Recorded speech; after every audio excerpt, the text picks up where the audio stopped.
Hello, my name is Braeden Warnick, and I'm a computer science graduate student finishing up my master's as a TA at Florida State University. I'm currently scheduled to graduate this upcoming spring, and for the next several months I will be developing my final graduate thesis focusing on planning AI and possibility theory. This video is the first in what I plan to be a series covering the development of the core ideas of my thesis, as well as the software demo that will be made alongside my written work to demonstrate the included examples. Now, behavior selection for human NPCs is a big deal, one that has been at the core of countless examples, all with endless varieties of implementations. While the AI for human NPCs in video games has been approached with solutions ranging from finite state machines, utility systems, behavior trees, to just keeping them looking alive by moving from point A to point B, developers may face issues with things like growing complexity in system design or a loss of overall believability in the NPC behavior. Others have approached the realm of behavior selection for human NPCs from the crowd perspective, trying to model large groups of interacting individuals based on complex systems that operate either agent-based or rule-based simulations. However, the NPC behavior is often kept simple in these situations in order to follow the general rules of the crowd. While many approaches can be used to model the behavior of a human NPC deciding on objectives in a simulated environment, several may include potential drawbacks like convoluted design complexity or lack of expressiveness, which can take away from the believability that the NPCs are thinking on their own. Creating a framework for designing more believable human agents in virtual environments can offer many benefits to both entertainment and real life. In entertainment, such a framework could help develop more believable NPCs to populate the virtual environments of RPGs, like medieval villages and futuristic neon cities, to bring them to life.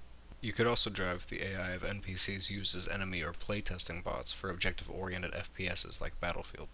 Outside of video games, it could also be integrated into systems used for generating crowds of virtual extras in cinematography.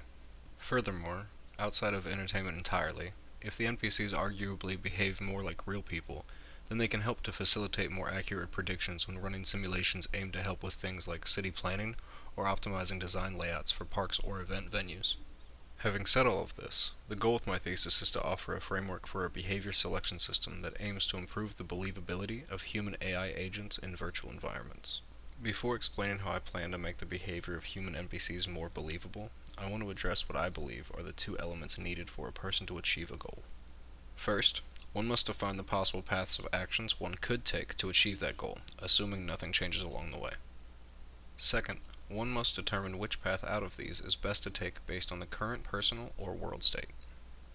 To handle the process of defining all possible paths to achieve a goal, I've chosen to work with hierarchical task networks, or HTNs. I'll explain more as to why in a moment. Regarding deciding which path to take, HTNs generally follow the priority within the domain by checking each method consecutively against preconditions. Some developers have additionally integrated utility selectors, which allow the NPC to pick an ideal option based on some cost function. While this system already works well for many cases, I'd like to propose that one could base the cost function for such a utility selector on the possibility of an event in order to more closely mimic how we as people plan ahead towards a goal. I've selected HTNs for this case due to their ability to decompose tasks and plan ahead. Behavior trees were insufficient for this case, as the ability to infer about the future is integral in mimicking human behavior. The possibility of an event is being used in this case in order to decide which branch to take towards a goal. If the NPC can calculate the possibilities of an ideal outcome occurring in each branch, the NPC can decide which branch to take based on what they consider to be the most possible in the moment. The decision to use the possibility of an event as a branch selector within the HTN for the human NPC is because of the fact that we as people rarely do probabilistic analysis in order to go about our day. To give a quick rundown of how the possibility of an event can be calculated, let's go over an example given in the paper cited by my work. Let us consider the possibility of Jane traveling to Europe next summer. If this traveling depends on her having sufficient time and money, then these are considered to be prerequisites for the context of this event. Conversely, a constraint for the context of this event may be that she may not be able to go because she has to assist a relative during that time. Prerequisites can be represented by their probability, while constraints are simply one minus their probability. Additionally, in possibility theory, the min operation represents the logical and, while the max operation represents the logical or. The example talks about in the current state of my thesis, which is also the example that I've been developing a demo for during the last month, focuses on using this proposed framework to simulate the lives of an X number of students within a college town that includes various activities, school buildings, work locations, food locations, and homes. Additionally inspired by previous research using HTNs to make more believable human NPCs in the game Oblivion, I've designed an HTN that drives the daily behavior of an NPC that decomposes what the NPC should be doing a few times each in-game hour. In the demo developed and shown here, the NPC checks the HTN planner a few times each in-simulation hour. First, to make sure they're not asleep at the moment, then to see if they're hungry and need to get food. If none of the preconditions for those options to be selected are true, then they will check if they need to be at work or at school. While the NPC will go to work or school for a determined amount of time, if they find themselves with free time that day, then they need to decide how to stay occupied. In my current example, the decision breaks down to deciding on spending money or not. If you can't afford to go spend money, then stay home and do a hobby or watch TV. If you can spend money, then the next question is how do you decide the best way to spend it? For this example, I'm using the proposed possibility utility selector to decide which way is best. I'm using this proposed selector because I believe that we as people make this decision based on where we think we'll have the best time for the night.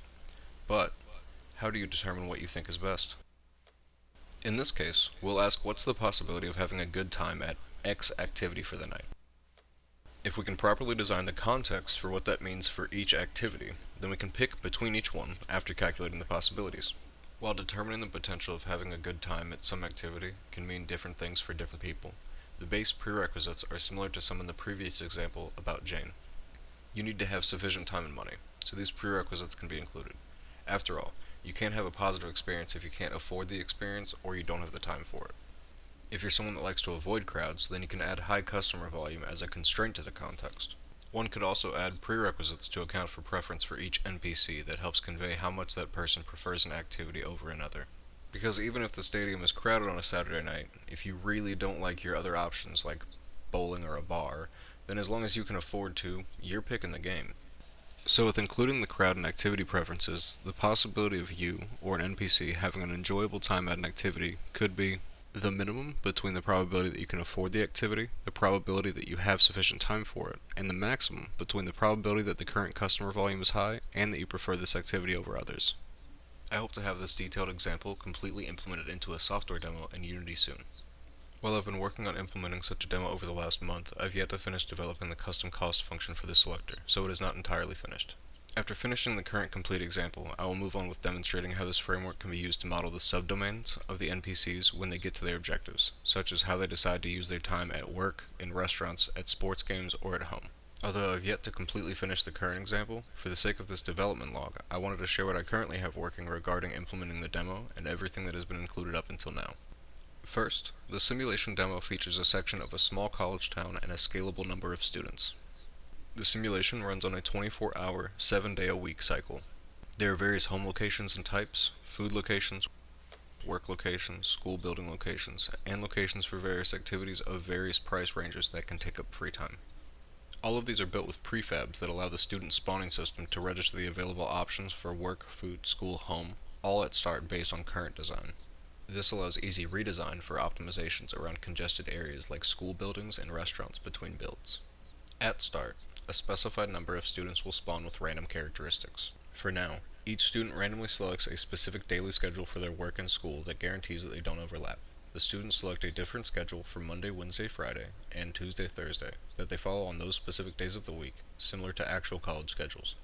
Each student also is randomly assigned a home location, class location, and a job. Every day, the student randomly decides on which takeout place they will eat at if they decide to eat out that day, as well as which cheaper activity they will rather do that day if they have the time and money to do so. Each student also is randomly given a hunger amount between 75 to 100 and a hunger rate ranging from 1 to 3. At a specific interval, each student has their hunger amount decreased by their hunger rate, and if it falls below 20, they get hungry. Each student also has a money stat that is increased once a day when attending work and decreased each time they attend an activity or go to a restaurant. When deciding where to satisfy hunger, the students decide on if they can afford it and if the chosen food location is closer than their home. If they can't afford it and it's closer, then they run and get takeout. However, if either of those are not the case, they simply run home. If the time of day indicates the student needs to be at work or in class, that is where they head. During work, the students are allowed to leave on break to get food, however they are not allowed to leave during class. If they no longer have responsibilities for the day, and it's still early enough to not be asleep, they decide on which activity to do based on their preference, the amount of money they have, and if the activity is even available that day. In this case, the stadium is only open for games on Tuesdays, Thursdays, and Saturdays, while the bowling alley is unavailable on Wednesday nights due to league night. When the student is home and the time is within the window for sleeping, they go to sleep. The sleeping time frame is currently the only thing not randomized about the NPCs at start. As of now, this mainly just prevents them from eating at home at strange hours of the night, allowing almost everyone to be more realistic by ending up eating breakfast consistently in the morning at home after day 1. Although this hasn't been the briefest of videos, to prevent it from continuing on any longer than it needs to, I just wanted to say thank you for watching and listening. This work is nowhere near finished, but if interested, the link to my current thesis work will be included. Please feel free to reach out to me with any questions, thoughts, or critiques, either through LinkedIn or through the email posted here. I graduate in the spring and I'm looking to connect with anyone involved in AI research in games or other forms of simulation.